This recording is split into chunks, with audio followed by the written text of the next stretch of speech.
also reduce belly fat. A lot of low carb diets are particularly effective at reducing that harmful abdominal fat, which is what most of us want to get rid of, right? So what is keto, or the keto diet specifically? It's high fat, extremely low carb. It was originally intended to treat epilepsy, and it's actually pretty good for epilepsy as well. The point of the diet is to put your body into a state of ketosis, which means that you're burning fat instead of carbs for energy. Some studies out there that suggest that the low carb diet could improve brain function, and many people use it to lose weight. Some of the good things are appetite control. When you're eating all that fat, it takes longer to digest. It's satiating. It's pretty much fat and protein, very satiating. They also reduce belly fat. A lot of low carb diets are particularly effective at reducing that harmful abdominal fat, which is what most of us want to get rid of, right? You also, another benefit is you lose more weight at first. Now, this is because you're dumping all the excess water from your body. Part of it is water weight loss, but the scale will go down pretty quickly. That is factual. And increased levels of good HDL. That's the good cholesterol, I should say, not good HDL. All HDL is good, right? Because you're eating more fat. Reduce blood sugar and insulin levels. Low carb, ketogenic diets, particularly helpful for people that have diabetes or insulin resistant. So keto is good at somewhat suppressing hunger,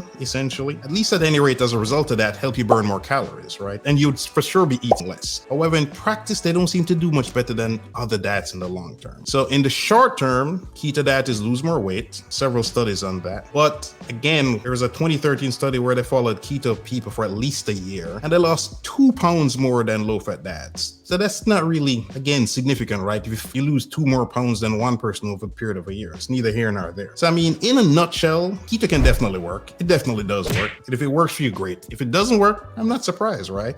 So, the only sure thing in diets is that there'll be a new one when everyone gets tired of this one, right? It's the latest fad, the modern day Atkins, let's say. But overall, no matter what diet you're doing, right? Some of the keys I've seen over the years, either with myself or training people or just reading, is that you want to reduce or eliminate added sugar. So that's a benefit of the keto diet for sure. Reduce or eliminate refined grains, eat more veggies, and get enough protein. That's it in a nutshell on that. And I'm curious to hear what you guys think about all of this, right? The good, the bad, the ugly of the keto diet. There's this huge keto community out there, right, online, so you can get a ton of support. There's a ton of information out there, and there's a lot of people to motivate you through your keto struggles. It's kind of like one of the reasons Weight Watchers is so popular, right? And when it's successful, is this support community to help people going, and you can't underestimate that for sure. Having a support system to go to at work, in your family, in your endeavors, those things make a difference on whether or not you are successful or whether or not you fail. There's no size fits all for everybody, right? So for example, intermittent fasting. Some mornings I just take long to eat breakfast. So that day I'm intermittent fasting.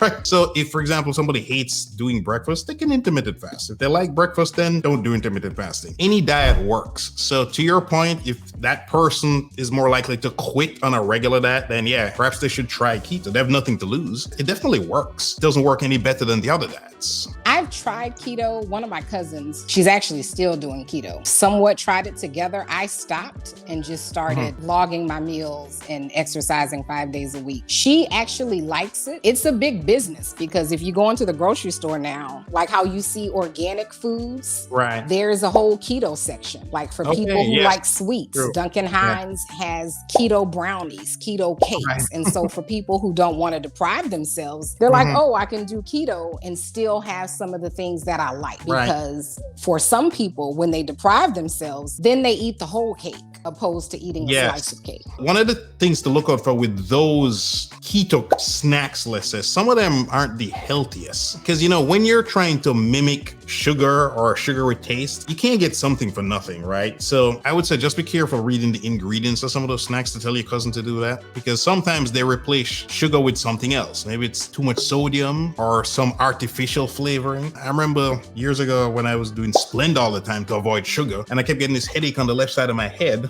I remember listening to a podcast and they talked about Splenda that's one of the potential side effects of Splenda. Went home and threw away all the Splenda. Usually you cannot get something for nothing. Fat burning sounds good. Who probably shouldn't try it? It varies because, like you said, there are some potential issues if you're diabetic. On the flip side, it does help people with diabetes, right? So it kind of depends. When it's done correctly, it will work. One of the things that I see messes up some people in keto is they hit the keto plateau, which is at first, you're dropping a lot of weight. Some of it is water weight, not fat. So people are going down, down, down, down. They feel good, but then they get stuck and then they quit the diet and then they start eating carbs again. And some of the weight immediately comes back, that water weight they lost. I don't think personally it's a long-term for the rest of your life kind of diet. I'm big on making a lifestyle change because that's the only way you can sustain weight loss, right? Sustaining weight loss is very difficult. As many of us know, I lost 65 pounds, put every pound back on. Keto can be used for a while, but I would not consider it a substantial long-term diet. As far as I know, as far as I could find, there's no anthropological evidence for people doing keto diets, like societies, so to speak. Water is the gift that keeps on giving. That is true. You do have to drink a lot of extra water when you go on keto. Take extra minerals like sodium, potassium, magnesium. I remember when I had keto flu, I was getting this pounding, this weird headache. I would notice adding extra salt, it would just disappear and I would get more energy immediately because my body was just dumping so much sodium. I love fruits and veggies, and most fruits are rich in carbs. So are there specific fruits and veggies allowed on keto? There are definitely some low carb fruits and there are low carb veggies, let's say. That's typically what you're eating. A lot of veggies are low carb, to be honest. It's hard to get a high carb veggie, for lack of a better word. Now, things to not do would be fruits that are pretty sweet, pretty sugary, like my favorite, cherries. So that alone means I could never be keto, at least not over summer when we're in cherry season, because I would have to devour my cherries. In general, it is not eating a lot of fruits, to be honest, or not much, if at all, fruits, because again, you can have some fruits, don't get me wrong, but not much at all. The carb level is just so low. It doesn't take much to kick your body out of ketosis, right? Blackberries is one, not many carbs in it. Raspberries, of course, good old strawberries. You can eat a gazillion strawberries, right? Not many calories in it and not much grams of carbs in it. Grapefruit as well, too, off the top of my head. Those are some of the fruits you can utilize, right? And for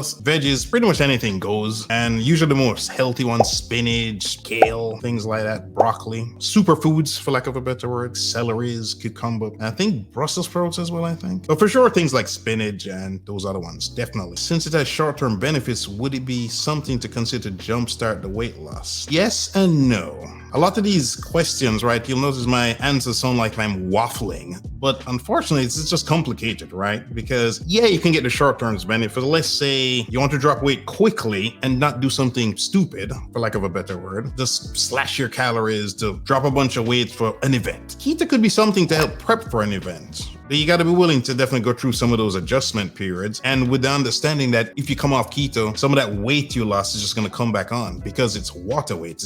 You weren't losing fat. But I'm not sure if you want to go through the suffering for short-term benefits. But again, it depends on the person. Personally, I prefer to not suffer. The slow and steady way definitely worked. I could eat my carbs. The fat came off 1 to 2 pounds a week and I was good with that. The way I look at it is this: if all roads lead to the same destination, I'm going to choose the easiest road, right? Keto has some bumps in the road I don't want to deal with. The bodybuilding diet has like no bumps in the road. You eat protein, carbs, fat. You can eat everything. You can have a steak, you can eat a bunch of veggies, you can eat fruit, whatever, right? You're just hitting your macronutrients. And if you think about it, what are the hottest looking bodies on the planet? They're almost always following a bodybuilder type diet in a sense, right? Whether it's a pro athlete, whether it's some lady in the Olympic 100-meter finals with that Greek goddess-like physique, or the guy with some Greek god-like physique, they tend to be following some kind of high carb, low fat, moderate or high protein type diet. And again, it's easy to do socially with your friends and family members. You know, it's very easy. You can go out and fit almost any place you eat at a restaurant. You can accommodate that diet. So that's why with clients, I don't recommend the keto. I mean, I don't coach utilizing the keto because losing weight is already difficult. Not trying to add this extra suffering to the person. Because you are determined to transform your body, you made it to the end of this video. To get more tips about how to look great and feel even better, check out one of these videos you see on the screen.